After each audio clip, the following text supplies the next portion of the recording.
छत्रपती शिवाजी महाराज की जय भवानी। जय शिवाजी। आज शिवसेनेमध्ये बीड जिल्ह्यातील ओबाटाचे अनेक पदाधिकारी, उपजिल्हा प्रमुख, तालुका प्रमुख, उपनगराध्यक्ष अनेक पदाधिकारी आलेच।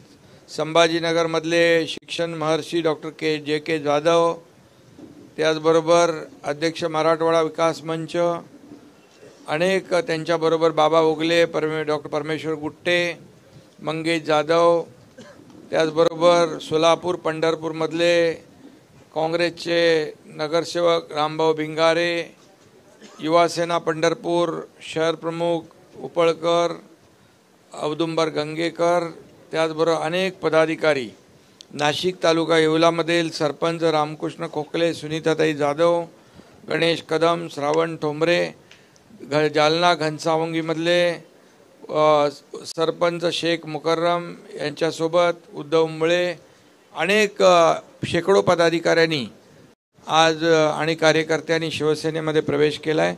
मी त्यांचं मनापासून शिवसेनेमध्ये स्वागत करतो, त्यांना मनापासून खूप खूप शुभेच्छा देतो। आपल्याला माहीत आहे गेल्या 3 वर्षापासून या ठिकाणी या प्रवेशाचा ओघ असाच सुरू आहे आणि जिल्ह्यातून, राज्यभरातून, तालुक्यातून लोक आज शिवसेनेमध्ये प्रवेश करत आहेत आणि एका विश्वासाने शिवसेनेमध्ये दाखल होत आहेत आणि खऱ्या अर्थाने हा जो काही शिवसेनेमध्ये प्रवेश घेण्याचा ओघ आहे तो सातत्याने निरंतर सुरू आहे आणि म्हणून मी सगळ्यांचं मनापासून या ठिकाणी स्वागत करतो, मनापासून सगळ्यांना शुभेच्छा देतो।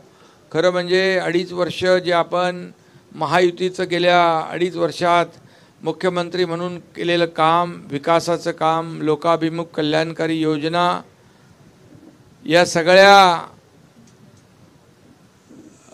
कामामुळे सर्व लोकांनी या ठिकाणी विश्वास दाखवला। आपल्याला माहीत आहे आपण 2.5 वर्ष केलेल्या कामाची पोचपावती सर्वसामान्य महाराष्ट्रातल्या तमाम मतदारांनी, लाडक्या बहिणी, लाडक्या भाऊ, सर्व शेतकऱ्यांना दिली आणि म्हणूनच या ठिकाणी महायुतीचं अतिशय भरघोस असं यश मिळवून पुन्हा एकदा सरकार आलं। देवेंद्रजी आणि आम्ही पुन्हा टीम म्हणून काम करतोय आणि विकासाचा वेग तसाच अखंडपणे पुढे घेऊन जातोय। खऱ्या अर्थाने या राज्याला पुढे नेण्याचं काम, सर्वसामान्य माणसाला न्याय देण्याचं काम या महायुती सरकारच्या माध्यमातून आपण करतोय। झालेली लोकसभा, झालेली विधानसभा महायुतीने जिंकली आहे। आता येणाऱ्या स्थानिक स्वराज्य संस्थांमध्ये देखील महायुतीचा भगवा झेंडा फडकल्याशिवाय राहणार नाही, अशा प्रकारचा विश्वास मी या ठिकाणी व्यक्त करतो।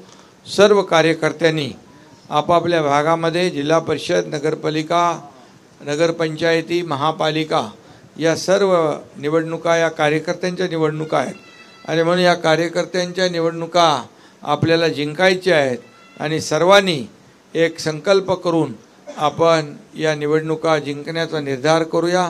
पुन्हा एकदा सगळ्यांना खूप खूप शुभेच्छा। धन्यवाद। जय हिंद, जय महाराष्ट्र।